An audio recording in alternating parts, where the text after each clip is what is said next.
Bismillahirrahmanirrahim. Assalamualaikum warahmatullahi wabarakatuh.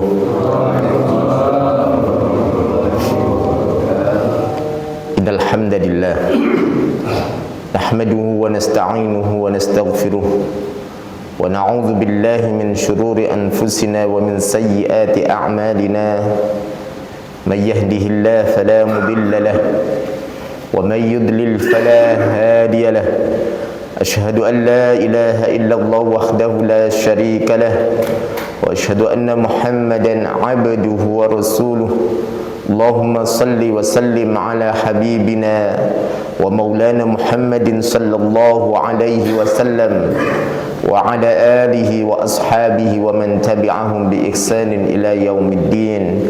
سبحانك لا علم لنا إلا ما علمتنا إنك أنت العليم الحكيم. رب اشرح لي صدري ويسر لي أمري واحلل عقدة من لساني يفقهوا قولي لا حول ولا قوة إلا بالله العلي العظيم. أما بعد. Hadirin jamaah salat subuh yang dirahmati Allah Subhanahu wa taala. Alhamdulillah, Allah masih membangunkan kita di pagi hari ini. Allah masih memberikan nikmat hidayah taufik berupa Islam wal iman sehingga kita bisa melangkah menuju masjid ini dalam melaksanakan salat subuh berjamaah. Dan alhamdulillah kita bisa duduk sejenak dalam rangka talabul ilmi, dan ini perintah dari baginda Rasulullah sallallahu alaihi wasallam, talabul ilmi fariidatun ala kulli muslim. Mencari ilmu itu sebuah kewajiban bagi seorang muslim, apalagi ilmu yang berkaitan tentang ibadah, ilmu yang berkaitan tentang salat. Ini perlu untuk dicari sebagai landasan ibadah kita.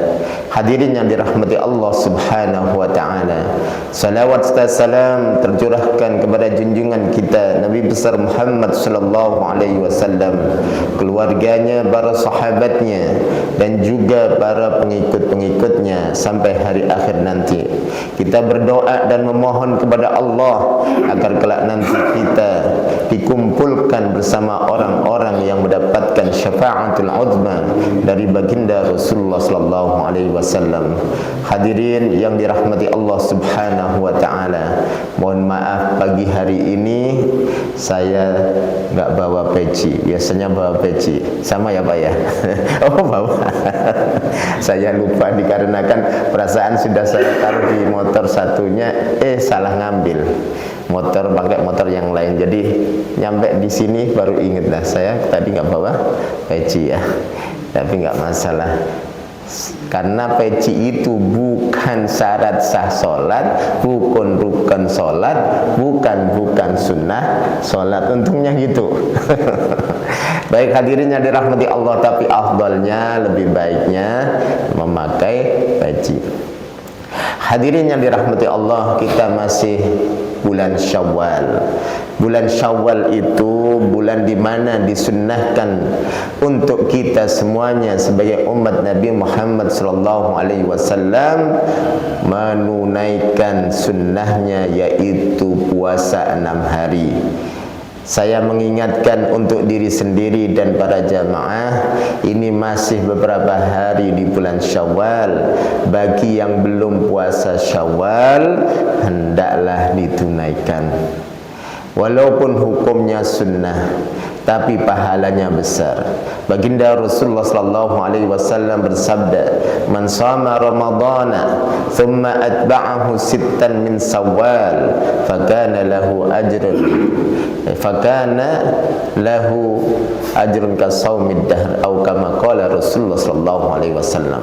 Barang siapa yang puasa di bulan Ramadan kemudian diikuti 6 hari di bulan Syawal, maka pahalanya seperti puasa 1 tahun penuh.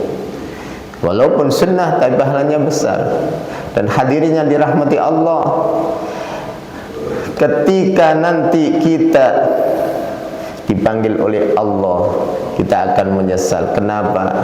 Saya dulu punya kesehatan, saya dulu punya umur panjang, tapi tidak gunakan untuk mengamalkan sunnah. Dan juga sekali lagi puasa itu manfaatnya luar biasa. Manfaatnya diantaranya adalah ya kalau kita lihat menjadikan kita ini insya Allah awet muda. Itu puasa. Puasa menjadikan kita awet muda. Ya, itu bukan saya yang ngomong, itu penelitian. Terus kalau saya lihat, dan saya sudah melihat teman-teman itu yang rajin puasa Daud, itu bedanya sama saya, Pak. Jadi kelihatan muda terus perasaan. Kalau saya sih nggak puasa Daud, nggak kuat ya. Anak saya yang kuat itu. Anak saya yang kelas 12 itu sudah berapa bulan puasa Daud. Alhamdulillah. Jadi hadirin yang dirahmati Allah, puasa ini memang kelihatannya lemes, tapi insya Allah membawa manfaat yang luar biasa. Kalau kita lihat ulama-ulama dulu, ya khususnya ulama Indonesia, itu Muammar itu umurnya panjang-panjang. Nah, umurnya di atas 80. Ya mungkin diantaranya adalah melaksanakan puasa. Dan kalau kita teliti, kebanyakan orang yang puasa itu guru saya, umur 80 lebih, itu masih jalan biasa aja. Terus juga baru kemarin ngobrol sama teman, ibunya itu umurnya 104. 104 ngomongnya masih Masya Allah lancar, pendengarannya masih lancar. Kalau saya agak jadi, tapi memang ya ada kekurangan orang 104. Kakaknya masih hidup juga, kakaknya itu 106. 104, 106. Masya Allah. Kalau dulu dalam rekor mana itu di Jepang 100, ini 104 di daerah Gabus. Dan nggak jauh-jauh daerah Gabus, 104 umurnya. Di antaranya adalah menjalankan amaliyah sunnah dari baginda Rasulullah SAW, yaitu puasa. Jadi puasa ini penting sekali hadirin yang dirahmati Allah. Tapi landasan kita bukan karena manfaatnya. Kalau karena manfaat lalu kita puasa, nggak ada pahala di sisi Allah. Tapi landasan kita melaksanakan puasa itu karena ngikutin Rasulullah. Orang yang ngikutin Rasulullah, maka amaliyahnya dicatat pahala oleh Allah. Ngikutin aja dicatat pahala. Hadirin yang dirahmati Allah. Jadi niat ini yang menentukan amaliyah kita. Puasa sama-sama puasanya, sama-sama puasa Senin Kamis. Tapi kalau niatnya salah, niatnya biar awet muda, niatnya biar panjang umur, niatnya biar enggak kolesterol, ini enggak mendapatkan pahala. Atau niatnya kalau ibu-ibu diet, kenapa puasa? Diet. Nah, niatnya awal salah ini, maka enggak dapat nilai pahala di sisi Allah karena niatnya sudah salah. Kalau niatnya karena Allah, habis itu manfaatnya untuk kesehatan, ya boleh. Tapi landasan pertama untuk berangkat amaliyah tersebut adalah karena Allah Subhanahu wa ta'ala. Yang kedua, saya mengucapkan taqabbalallahu minna wa minkum salihal a'mal kullu amin wa antum bi khairin wa ja'alana Allahu wa iyyakum minal aidin wal faizin. Semoga Allah menerima kebaikan-kebaikan kita khususnya di bulan Ramadan, puasa kita, terus salat kita, qiyamul lail kita, sedekah kita, semoga Allah terima.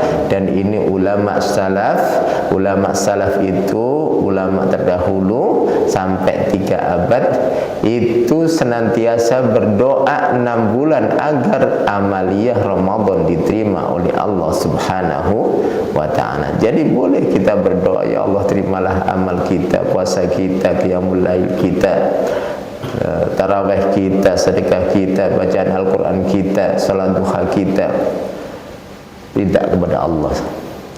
Dan juga hadirin yang dirahmati Allah Subhanahu wa ta'ala, Taqabbalallahu minna wa minkum salihal a'mal wa ja'alana Allahu wa iyyakum minal a'idin wal faizin. Semoga Allah menjadikan kita termasuk orang-orang yang kembali ke fitrah. Artinya kembali ke dalam kondisi tidak punya dosa. Orang yang dilahirkan itu bersih, masih fitrah. Nah, kita ingin seperti itu. Wal faizin, dan termasuk orang-orang yang beruntung. Kullu amin wa antum bi khair. Semoga setiap tahun semuanya ini dalam kondisi sehat, dalam kondisi baik, bisa dipertemukan dengan bulan Ramadan yang akan datang dengan kondisi tubuh sehat, dengan kondisi iman yang kuat. Hadirin yang dirahmati Allah Subhanahu wa taala, itu terkait tentang bulan Syawal. Kita kembali ke kajian rutin kita tentang fiqhus sunnah terkait salat. Ada istilah sunanus shalah. Dalam salat itu ada rukun, ada syarat, ada sunnah, ada wajib. Ada juga makruh, ada juga yang haram, yang membatalkan. Jadi ada beberapa hal. Syarat itu apa? Amaliyah, yaitu amalan-amalan yang harus dikerjakan tapi di luar sholat. Itu syarat. Sering saya jelaskan, syarat itu amaliyah yang harus dikerjakan tapi di luar sholat. Pakai, mohon maaf, pakai baju ini termasuk syarat, yaitu nutup aurat. Nggak punya baju, punya sarung, berarti sarung ini termasuk syarat. Nggak punya sarung, pakai celana, berarti celana ini termasuk syarat. Terus bersuci dari hadas, baik itu besar maupun kecil, ini juga termasuk syarat karena di luar sholat, tapi harus dikerjakan. Kalau nggak dikerjakan nggak sah sholatnya. Apalagi menghadap kiblat termasuk syarat termasuk syarat atau rukun menghadap kiblat. Syarat rukun. Syarat. Kita mulai sholat menghadap kiblat dulu. Nah, karena dimulai sebelum. Jadi hadirin, pokoknya setiap amaliyah yang dikerjakan sebelum mulai sholat disebut syarat dan harus dikerjakan. Kalau nggak dikerjakan nggak sah. Sholat kiblatnya menghadap ke timur, Allahu Akbar. Kecuali nggak tahu, nggak apa-apa. Yang namanya nggak tahu. Puasa juga nggak lupa kalau puasa. Nah, ini kita akan bahas sedikit ini. Ada orang puasa tapi lupa kalau dia puasa, makan minum, diteruskan atau tidak? Diteruskan, karena itu merupakan nikmat dari Allah. Tapi yang gini kalau gambarannya, gambaran seperti ini, sama-sama. Contoh, ada orang sahur, habis itu mandi, nggak dengar adzan sekitarnya, langsung minum. Habis itu dengar iqamah, berarti udah adzan belum? Ya. Jadi saya ulangi lagi. Atau gini gambarannya. Jadi mendung nih, dikira maghrib, makan minum, habis itu adzan. Habis makan minum 5 menit adzan. Orang tersebut sekali lagi nggak tahu waktu karena adzannya nggak kelihatan karena mendung. Kalau sekarang kan ada jamnya, enak. Bagaimana hukum puasanya? Hukum puasanya batal. Kenapa? Karena belum waktunya. Seperti yang saya katakan tadi. Tapi harus ditahan. Contoh subuh-subuh, ini wajib nih. Contoh puasa wajib. Subuh-subuh habis sahur terus menikmati maksudnya nyemil-nyemil, terus mandi. Habis mandi kok haus, minum, padahal itu sudah adzan subuh. Kok nggak adzan sih? Nggak taunya sudah iqamat. Allahu Akbar, Allah. Ini kok adanya modelnya aneh ini. Kok cepat satu kali Allahu Akbar, asyhadu an la ilaha illallah, asyhadu anna Muhammadar Rasulullah. Berarti iqamah. Berarti minumnya di mana tadi? Setelah azan. Nah, kalau di puasa wajib, orang ini batal puasanya tapi disuruh untuk nahan sampai maghrib, tapi harus diqadha. Beda dengan tadi makan minum lupa, ya, beda. Apa bedanya? Coba diteliti secara detail. Nah, di dalam hadis gak ada itu. Yang nentuin siapa? Ulama. Kalau tadi lupa, dirinya tidak puasa atau puasa. Kalau yang ini betul dia tidak tahu, tapi setelah itu tak tahu. Maksudnya apa? Maksudnya dia dalam kondisi tahu waktu setelah makan dan minum. Waduh, tadi saya makan dan minum itu sebelum waktunya. Kalau yang makan lupa itu dalam dirinya. Kalau tadi yang pertama terkait tentang waktu, kalau ini terkait tentang dirinya. Baik, hadirin yang dirahmati Allah Subhanahu wa taala. Sekarang sunnah-sunnah salat. Apa itu? Raf'ul yadain, mengangkat kedua tangan. Walaupun ini sunnah hendaklah dikerjakan. Saya kemarin ada tamu, bukan dari sini. Ada tamu datang ke rumah. Ya, ternyata dia bolak-balik sudah 3 kali ke rumah saya nggak ketemu. Pertama nyari saya masih di acara halal bihalal di luar.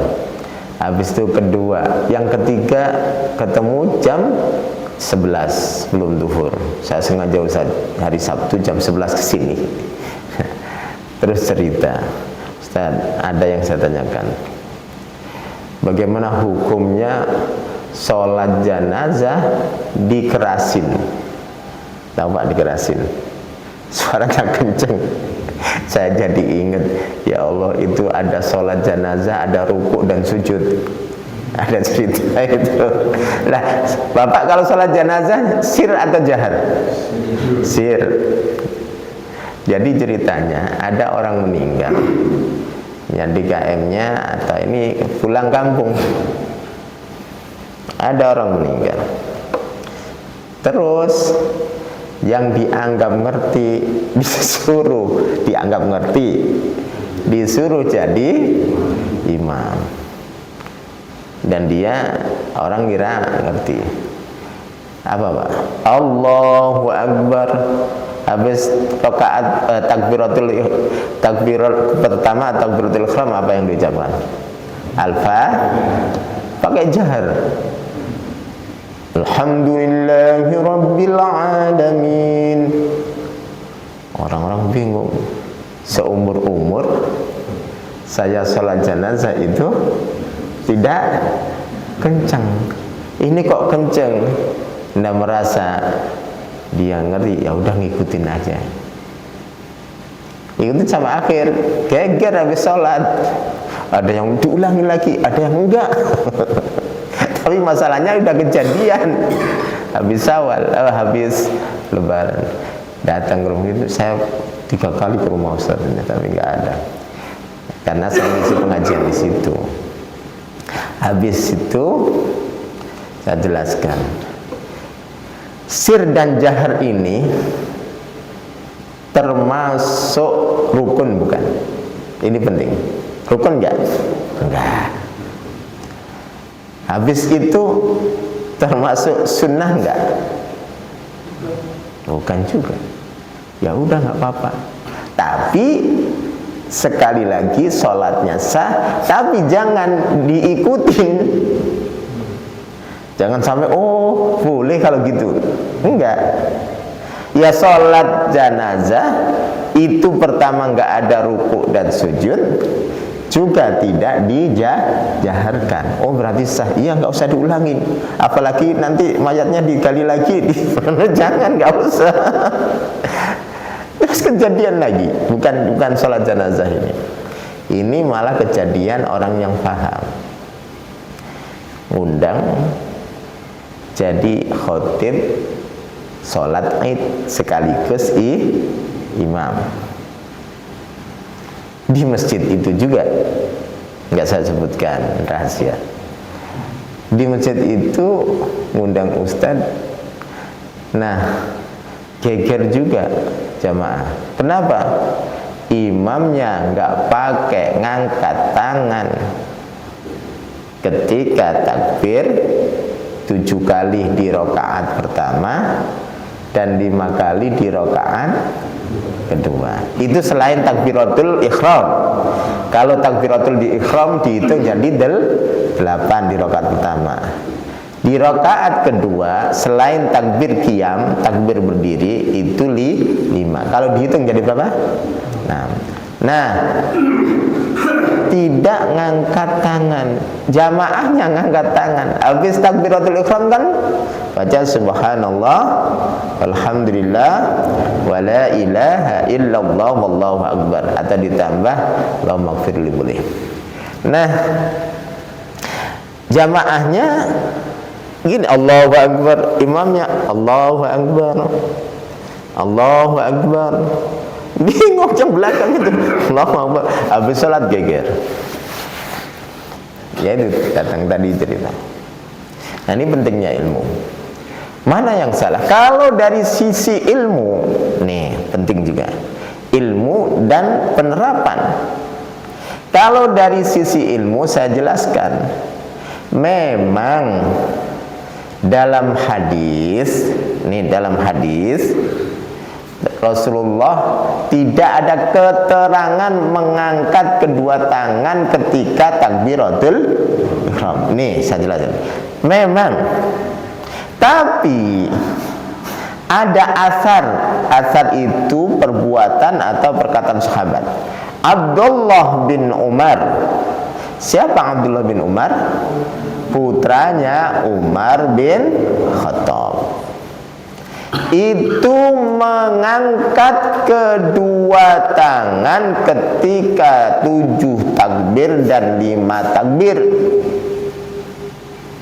Terus kita tahu bahwa Abdullah bin Umar ini seorang sahabat yang sangat mengikuti Rasulullah,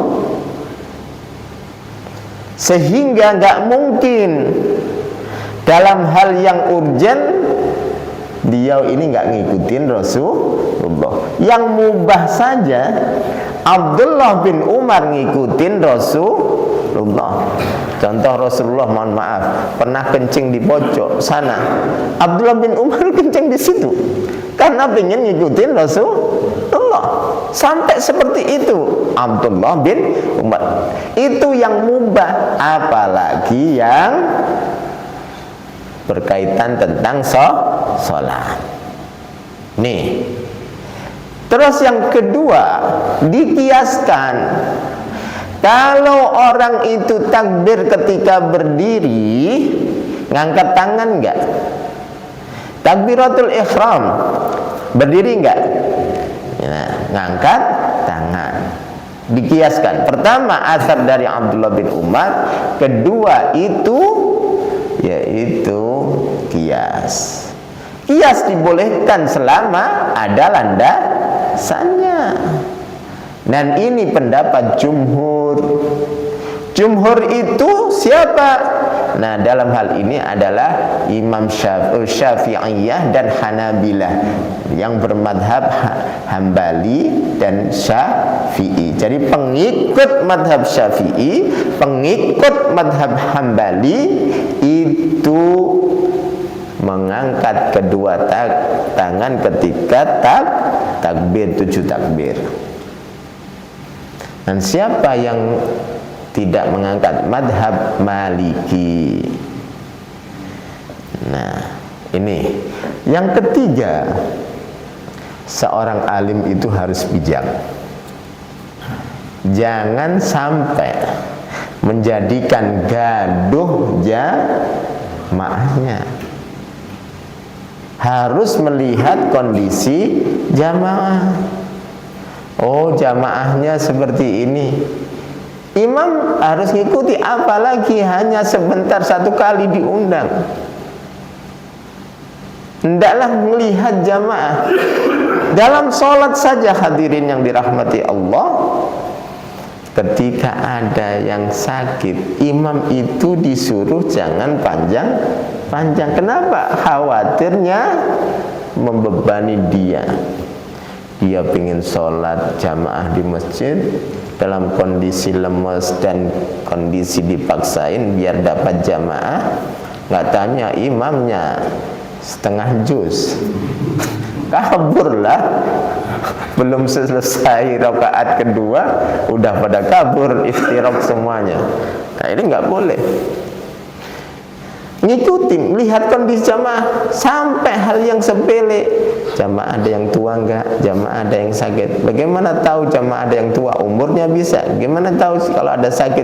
Kan bisa kelihatan. Jadi penting imam itu melihat kondisi jamaah, apalagi ini kondisi yang khilaf. Jangan memaksakan sesuatu yang khilafiyah, yang terjadi perbedaan pendapat. Seperti tadi, jadi jamaah gaduh.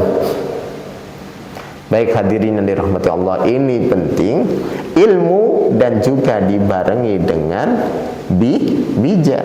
Jangan ilmu dipaksakan, sedangkan jamaah beda pendapatnya, beda kebiasaannya. Dan juga ini kan jumhur yang mengangkat tangan, jumhur. Yang kecil malah dipaksakan untuk jamaah. Pendapat yang minor, pendapat yang kecil dipaksakan untuk jamaah. Ya bikin gaduh. Dan ini nggak boleh, hendaklah dihindari. Seorang imam itu menimbulkan fitnah pada jamaah. Baik hadirin yang dirahmati Allah Subhanahu wa taala, bahkan ada sebuah hadis, jadi salat ini kama qala Rasulullah sallallahu alaihi wasallam, kalau imam enggak disukai dengan jamaah, kalau imam enggak disukai dengan jamaah gara-gara tadi ya, itu salatnya masih ngambang. Wallahu a'lam bishawab. Jadi gimana imamnya? Ya yang disukai oleh jamaah. Bagaimana caranya? Ya imam harus lihat jamaah. Jadi imam itu Masya Allah, makanya disunahkan habis sholat itu melihat jamaah. Kenapa?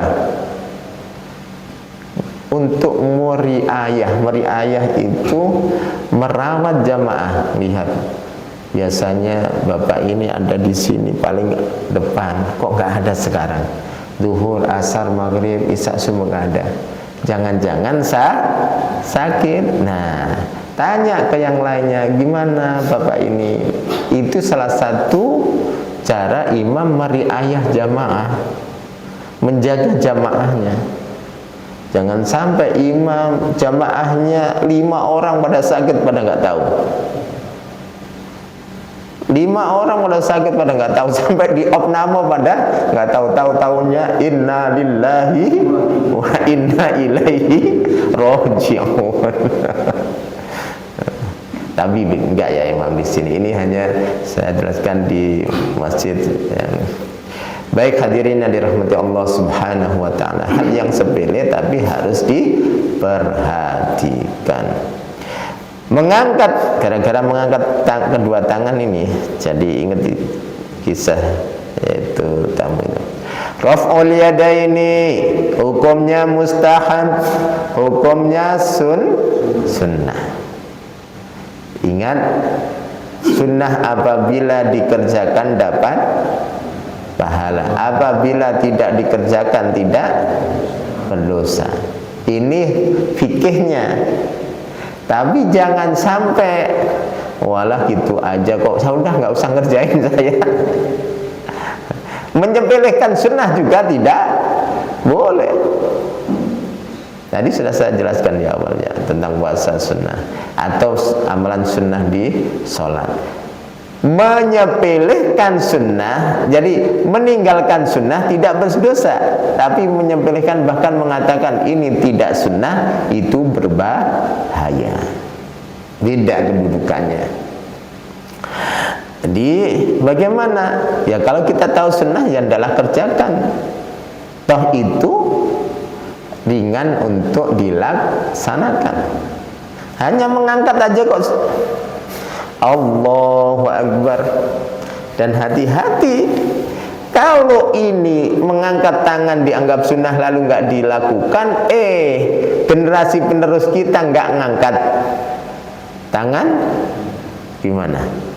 Padahal baginda Rasulullah mengatakan sallu kama ra'aitumuni usalli. Salatlah kalian seperti kalian lihat saya salat. Bagaimana kita jauh dengan baginda Rasulullah tapi bisa melihat Rasulullah salat dari para ulama, dari para guru. Oh, salatnya seperti itu, sehingga salat kita ini persis dengan Rasulullah. Tapi kalau ada orang yang memutus rantai silsilah ilmu ini, bahaya, Pak. Contoh, seharusnya ngangkat kedua tangan, dia tidak ngangkat.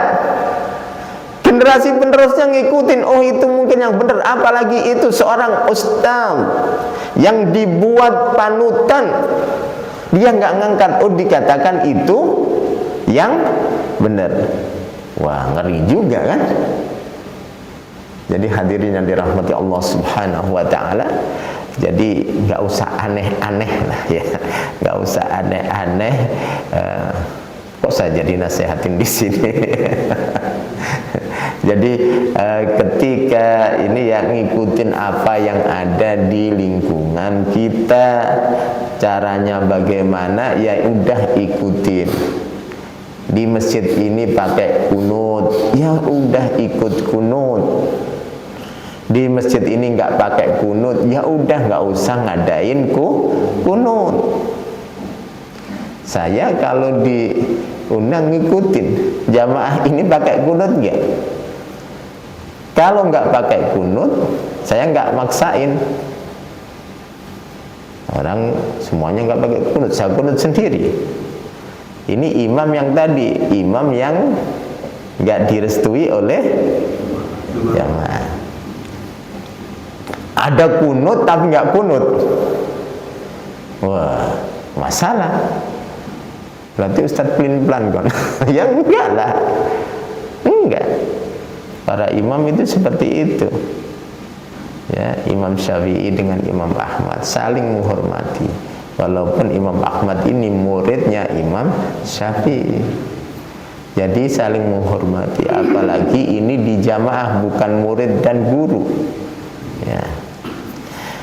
Hadirin yang dirahmati Allah Subhanahu wa taala, masih raf'ul yadaini, mengangkat kedua tangan. Qala Ibnul Munzir. Ibnul Munzir ini seorang ulama besar. Lam yakhtalif ahlul ilmi fi annahu sallallahu alaihi wasallam kana yarfa'u yadayhi idza iftataha as-salah. Bahwa tidak ada perbedaan di antara ahlul ilmi, di antara ulama, bahwa Nabi Shallallahu Alaihi Wasallam mengangkat kedua tangan ketika takbir pertama. Jadi nggak ada perbedaan.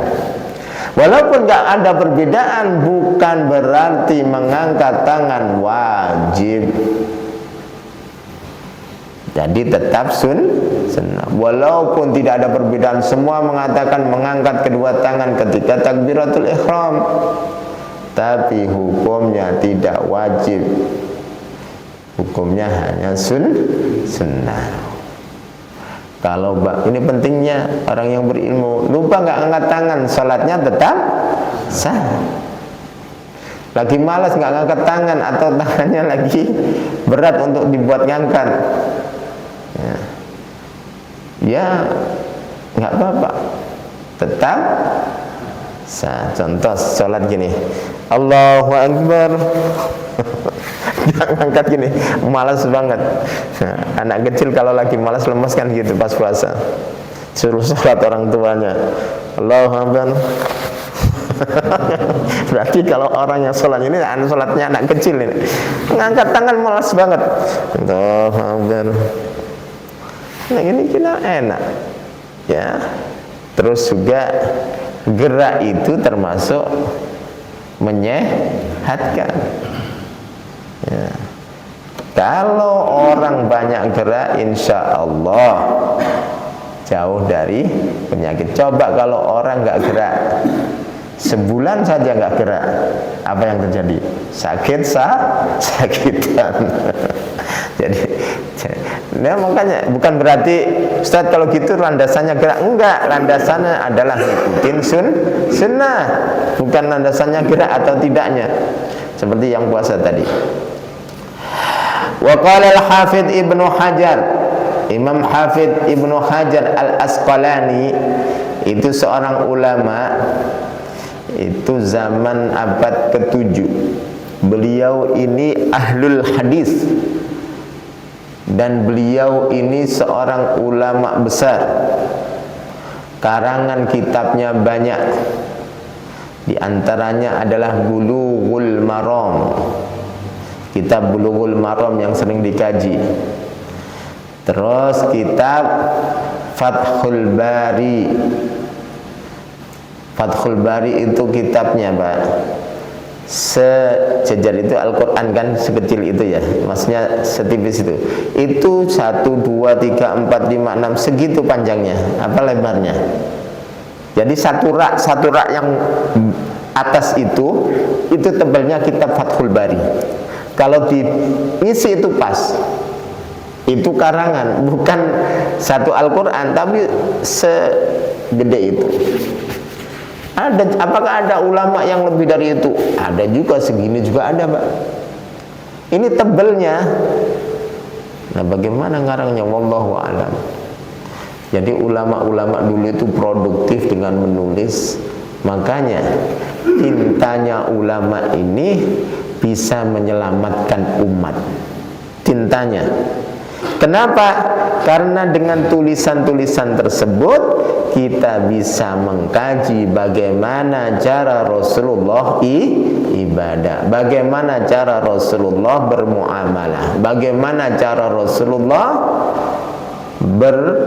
bermuamalah sama istri, bermuamalah sama anak, bermuamalah sama tetangga, bagaimana cara Rasulullah dalam perang, ya. Dan ini Islam mengajarkan. Masya Allah, kita bisa lihat ya, perang di Iran.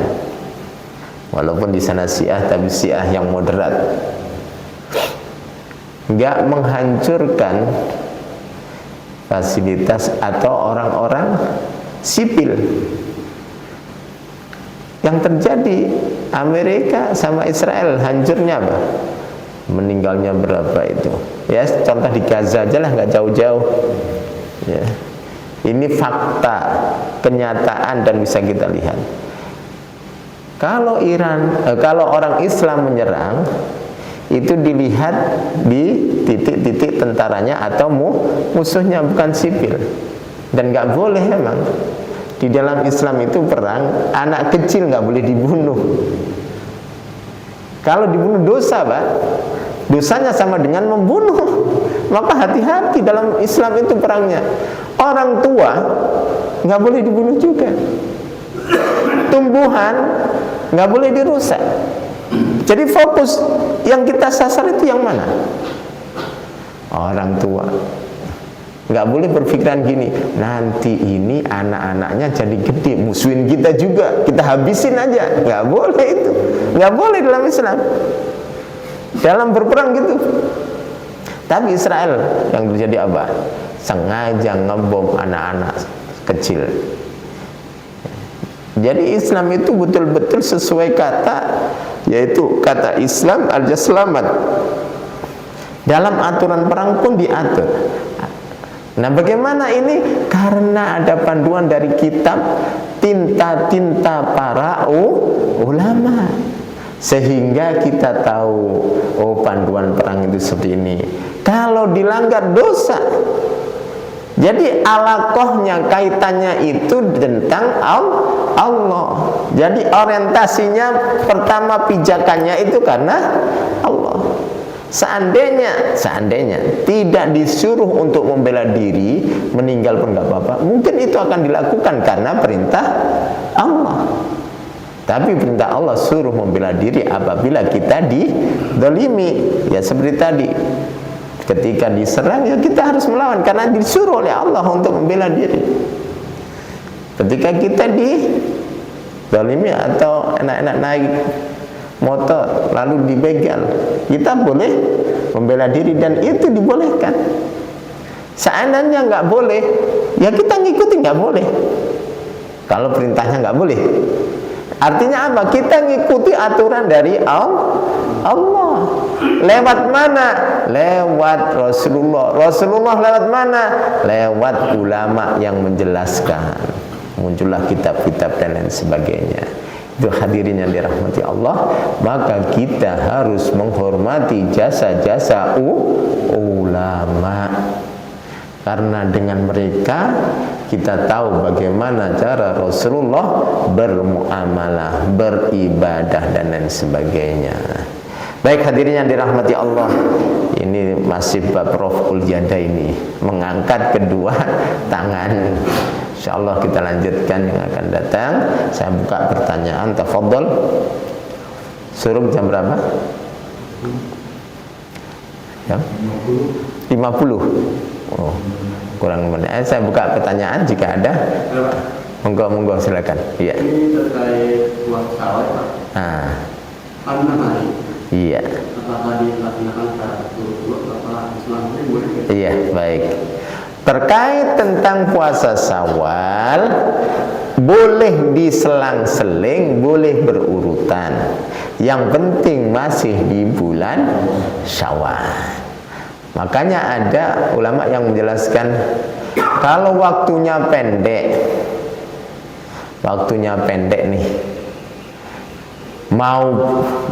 mau bayar puasa Ramadan atau puasa Syawal.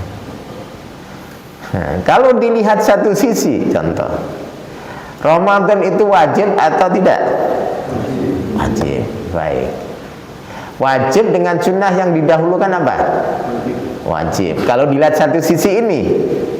Tapi masalahnya Syawal itu waktunya pendek. Nggak boleh puasa Syawal di bulan Dzulqa'dah, Dzulhijjah, nggak boleh. Kalau dilihat dari sisi wajib dan sunnahnya, maka yang didahulukan adalah wajib, yaitu mengqadha puasa Ramadan. Tapi karena waktunya pendek, contoh, wah ini sisa 6 hari nih saya belum puasa nih, tapi sudah punya hutang 1 hari, mana didahulukan? Kalau dilihat yang wajibnya maka Ramadan, tapi waktunya kan pendek. Bayar itu bisa setelah Syawal. Maka kalau waktunya pendek, kurang 6 hari, ya puasa Syawal. Nah, kalau sudah 6 hari ya harus tiap hari. Tinggal 6 hari harus tiap hari. Kalau masih panjang, maka lebih baik didahulukan bayar hutang, dan boleh dikerjakan selang-seling. Ya, selang-seling itu apa selang-selingnya? Bahasa Indonesia nggak selang-seling itu? Bahasa Indonesia ya. Kirain bahasa Jawa. Selang-seling. Jadi puasa, nanti aja 2 hari nggak puasa, puasa lagi boleh. Ya, seperti itu Pak. Satu lagi. Iya. Terkait takbiratul ihram. Takbiratul ihram. Iya. Oh iya. Ada yang begini, ada yang begini. Iya. Ini gimana? Baik. Pertama, takbiratul ihram itu mengucapkan Allahu Akbar. Jadi Allahu Akbar hukumnya itu rukun, mengucapkannya. Allahu Akbar itu takbiratul ihram. Kalau nggak ngucapin itu salatnya nggak sah. Ingat. Kalau nggak ngucapin, sholatnya nggak sah. Lagi males, udah ngangkat kedua tangan aja tapi nggak takbir, nggak sah sholatnya. Karena permulaan sholat itu diawali dengan takbiratul ihram. Betul. Nah, sekarang mengangkat kedua tangan. Jumhur itu menjelaskan, dan ini didukung oleh hadis, bahwa atraful asabi ini ujung-ujung jari sejajar dengan ini. Jadi gini, jangan sampai Allahu Akbar ini angkat tangan. Jadi sejajar apa? Telinga. Terus ibham ini nih, ibu jari sejajar dengan sahmatu udhunai. Terus menghadap kiblat. Jangan gini, Allahu Akbar, Allahu Akbar. Gini, menghadap kiblat. Nah, lebarnya baina mangkibai. Jangan Allahu Akbar. Nah, tapi gini, Allah, jadi lebarnya itu sejajar dengan dada, tingginya sejajar dengan telinganya. Allahu Akbar. Gini. Jangan juga terlalu juga Allahu Akbar. Ribet kan? Nah, nanti tetangganya kena sikut nanti. Sikut apa sih? Sikut Jawa itu. Bahasa Indonesia apa? Sikut itu Jawa. Apa sih namanya nih? Sikut kan? Nah, sikut. Kadang Jawa se-Indonesia harus sama ya. Allahu Akbar. Nah, itu jumhur. Ya. Ada yang riwayatnya gini. Allahu Akbar. Ya. Tapi sekali lagi, kalau ada yang gini ya silahkan. Tapi lebih baiknya, lebih afdolnya gini. Dan menghadap kiblat, semuanya menghadap kiblat. Dengan Allahu Akbar. Apalagi ini Allahu Akbar. Kedinginan ini. Allahu Akbar. Nah, baik hadirin, jadi ini pentingnya ilmu ketika kita mengangkat kedua tangan seperti ini. Kalau ngangkatnya gini sah nggak? Sah. Tapi lebih afdalnya menghadap kiblat. Seperti itu. Terus juga jangan sampai tangannya dikepel. Allahu Akbar. Allahu Akbar. Nah, ini ya, terbuka terus sejajar dengan telinga. Baik, seperti itu. Ya. Baik, sama-sama. Ada pertanyaan? Monggo, silakan. Kalau kita itu puasa dengan niatnya hilang lebih satu, oh baik. Contoh hari Senin dan Nyawal sekaligus Daud. Di bareng Nyawal. Oh, bukan. Nyawal, Senin, Ayyamul Bid. Ya. Pas hari itu tanggal 13 atau 14 atau 15 hari Senin Nyawal. Bagaimana hukumnya? Kalau orang tersebut terbiasa dengan puasa Senin Kamis dan puasa Ayyamul Bid, boleh dijamak. Jamak niat satu amalan. Puasa hari ini Senin nih, tanggal 13 Hijriah, bukan tanggal 13 Hijriah. Terus Nyawal boleh. Bagi siapa? Bagi yang rajin puasa Senin Kamis, bagi yang rajin puasa Ayyamul Bid. Setahun nggak pernah puasa Senin Kamis, setahun nggak pernah puasa Ayyamul Bid, pas hari itu dijamak.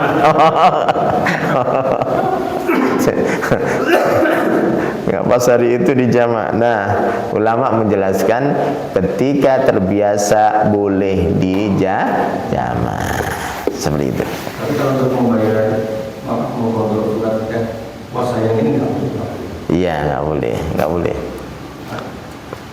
Karena itu wajib. Mengqadha itu wajib. Ya. Ada pertanyaan? Monggo. Mana dulu? Nah, monggo dulu ya. Nanti Pak Eko ya. Ini baru saya alami kemarin Ustaz. Mungkin nanti ada 2 pertanyaan. Satu landasan, terus kedua nanti ada kemarin kebetulan Jumat saya keluar daerah kan, ya saya rapat. Nah setelah Jumat itu saya maksudnya itu mau mengqadha terus qashar sholatnya. Oh, mengqashar qadha qashar. Ya. Sama qashar ya? Sama qashar. Nah, kemudian setelah saya bangun ternyata ada qomat di situ kan. Iya, ada sholat lagi. Ada sholat lagi. Oh, Jumatnya habis salat Jumat. Persis setelah Jumatnya selesai. Iya. Ada qomat lagi. Qomat sholat apa? Nah itu yang saya tadi awalnya belum tahu, karena saya mau sholat jamaah kan. Nah, ternyata ada qomat lagi di situ. Saya pikir tadinya sholat sunnah berjamaah gitu kan. Nah, cuman ya saya kan mau dalam jamaah qashar kan. Nah, setelah 2 rakaat, kemudian saya selesaikan. Ternyata mereka bangun lagi gitu. 4 rakaat jadinya. Tapi saya berhenti di 2 rakaat. Nah, yang pertama pertanyaannya itu ada landasannya atau enggak? Atau bukan ada landasan, mungkin ada sejarah atau enggak? Karena beberapa daerah sepertinya memang. Di mana daerah mana Pak? Itu. Di mana? Serang. Iya. Itu tempatnya Panana di daerah Majalengka. Iya. Baik. Nah, terus saya kalau peristiwa seperti itu, saya tidak jadi mengqashar atau tetap boleh mengqashar gitu. Baik. Baik. Cuma memang jemaahnya itu cuma sebagian aja Ustaz, nggak semua. Iya. Nah, jemaah pendatangnya itu mereka tidak melakukan seperti itu. Baik. Gitu, Ustaz.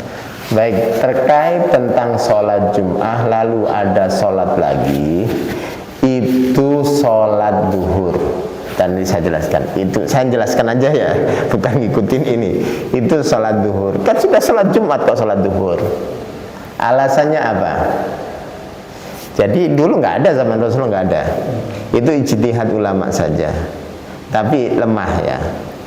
Alasannya karena khawatir dalam satu daerah itu harus ada satu masjid. Sekarang satu daerah berapa masjid? Mustika Jaya berapa masjid? Nah, banyak kan?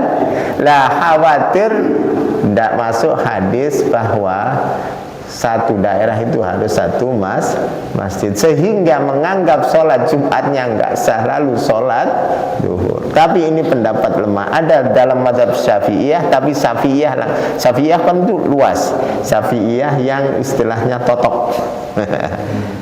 Nah ini landasannya itu, tapi ini lemah, ijtihad ini lemah. Nggak usah udah sholat duhur, sholat Jumat kok. Nggak usah sholat duhur lagi. Kenapa mereka melaksanakan? Karena dia khawatir sholat Jumatnya tidak diterima. Kenapa tidak diterima? Karena dalam satu masjid, dalam satu daerah itu harus satu masjid. Khawatirnya masjid-masjid yang muncul ini disebut masjid saing. Maka mereka menganggap sholatnya khawatir tidak sah lalu sholat duhur. Itu ijtihad, nggak ada dalam hadis. Jadi kekhawatiran itu muncullah ijtihad sholat duhur. Kalau toh Jumatnya nggak diterima, sholat duhur. Gara-gara dalam satu daerah itu harus satu sholat Jumat, salat Jumat itu landasannya. Jadi nggak ada dalam hadis. Intinya sih dalam satu daerah itu adalah satu sholat Jumat. Ternyata banyak sholat Jumat nih. Nah kondisi, nah ini pentingnya fiqhul waqi'. Fiqhul waqi' itu fikih kenyataan. Nah seandainya kalau di Mustika Jaya hanya satu masjid, yang terjadi apa Pak? Waduh, banyak yang sholatnya nggak cukup. Orang ini banyak di situ-situ aja ada masjid juga penuh kan? Nah, jadi fiqhul waqi' itu fikih kenyataan, maka boleh mendirikan masjid dengan alasan tidak cukup atau dengan alasan lain. Dulu zaman Covid kan nggak boleh keluar Pak. Setiap blok dibatasi, maka muncullah yang jadi musola jadi masjid. Ya. Terus habis itu jadi masjid, masa kembali musola, ya udah masjid aja dah. Nah, terus yang kedua, bagaimana sholatnya? Baik, jadi kalau ditanya lebih baiknya ngikutin imam, yaitu 4 rakaat walaupun niatnya beda. Ya lebih baik ngikutin imam. Apalagi itu seandainya salat yang utama. Kan ada jamaah utama, ada jamaah yang sekunder, ya kan? Jamaah utama itu yang pertama kali yang banyak. Habis itu jamaah yang musafir biasanya datang sholat. Nah ini yang ngeri, yang sedih juga. Makanya penting bisa dilihat dari kondisi umat Islam itu ketika sholat jamaah. Lihat di rest area Pak. Saya kan aduh, ya Allah gimana ya. Ini bukti bahwa apa? Ilmunya belum, kondisi keilmuan umat Islam itu ya kondisi seperti jamaah itu. Seharusnya ketika ada jamaah jangan buat jamaah lagi, ngikut walaupun dia ngikut. Kenapa? Karena sudah ada jamaah. Walaupun jenggotnya gede, hafal Quran, ini sudah ada jamaah. Justru dengan cara itu dia nggak berani bikin sholat jamaah lagi, ngikut. Yang terjadi gimana? Ada sholat jamaah, sampingnya sholat jamaah, samping lain lagi. Sekarang saya astagfirullah, saya yang datang itu ngikutin mana? Saya kan bingung kan? Saya yang datang ngikutin mana? Saya nunggu nggak selesai. Betul nggak? Saya nunggu contoh minggu jamaah yang ini. Muncul jamaah lagi. Saya mau buat jamaah lagi. Ya tambah saya salah. Bagaimana? Ijtihad juga. Cari yang ijtihad itu kan kadang salah, kadang cari yang paling depan aja. Nah gimana? Kita nggak tahu mana. Mau ditanya Pak Dulan mana sama sini? Lagi sholat ini. Pak Dulan mana yang sana sini? Nggak mungkin dijawab, malah dipukul Bapak. Tahu nggak saya lagi sholat? Gimana caranya? Cari yang paling depan. Kalau toh salah, ijtihad. Yang depan atau jemaah yang paling banyak? Jemaah yang paling banyak, kadang-kadang orang itu nggak ngerti. Enggak, kadang-kadang yang jemaah banyak ini ke depan sendiri yang. Nah itu, iya betul. Bisa jadi begitu. Bisa. Nah namanya ijtihad ya. Bisa. Kadang-kadang gini ada. Di sana banyak jamaahnya, bisa terjadi itu karena dekat pintu juga kan. Ya bingung kita. Nah, kalau dia di depan dan paling jamaahnya, ya itu kita ikuti. Bismillah. Tapi kalau toh salah juga nggak apa-apa. Kan bingung. Nah ini untuk menunjukkan bahwa kualitas keilmuan umat Islam. Kalau mohon maaf, bukan saya mau membandingkan, tapi ya, kalau di Saudi di apa nggak boleh Pak. Ada sholat jamaah. Ada orang mau salat, la, sholli jama'atan, ikut, walaupun yang ikut itu jenggotnya besar, karena ya harus ikut, itu aturan. Seperti itu. Nah, baik, udah ya tadi. Sudah. Monggo, baik. Terkait sholat jamaah, jadi pertanyaannya momentum apa ketika makmum itu harus ngikutin imam? Misalnya, contohnya ketika imam habis rukuk, nah ketika mau sujud itu makmumnya itu ngikutin ketika imamnya mulai bergerak atau ketika imamnya baca takbir. Misalnya ketika dia udah sampai ke bawah, udah sujud, dia baru takbir itu kadang ke imamnya. Nah, apakah makmum itu ngikuti ketika dia bergerak atau ketika dia mengucapkan takbir? Ya, baik. Ini dituntut kecerdasan imam juga.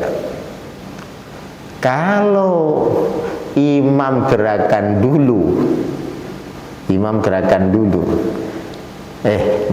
kalau imam takbir dulu lalu gerakan, takbir dulu lalu ya, Allahu Akbar. Ya, imam takbir dulu lalu gerakan, maka khawatirnya didahuluin dengan makmum.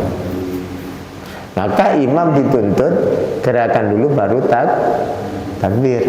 Khawatirnya biar nggak kedahuan. Kalau bisa sih bareng. Masalahnya kalau nanti takbir dulu, imam belum pindah rukun, yang bisanya sudah duluin imam dan nggak boleh duluin imam, maka gerakan dulu lalu takbir. Nah, kapan? Ketika kondisi imam sudah selesai. Maksudnya selesai itu adalah takbirnya selesai. Tuh. Lebih baiknya intinya jangan mendahului imam intinya. Tapi kan harus ada trik dan caranya. Caranya bagaimana? Ya nunggu sebentar. Jangan sampai makmum duluin imam. Ada makmum yang memang tipenya itu feelingnya kuat. Jadi imam rukuk dia sudah rukuk. Nah ini jangan dibiasakan. Ya harus mengikuti kapan?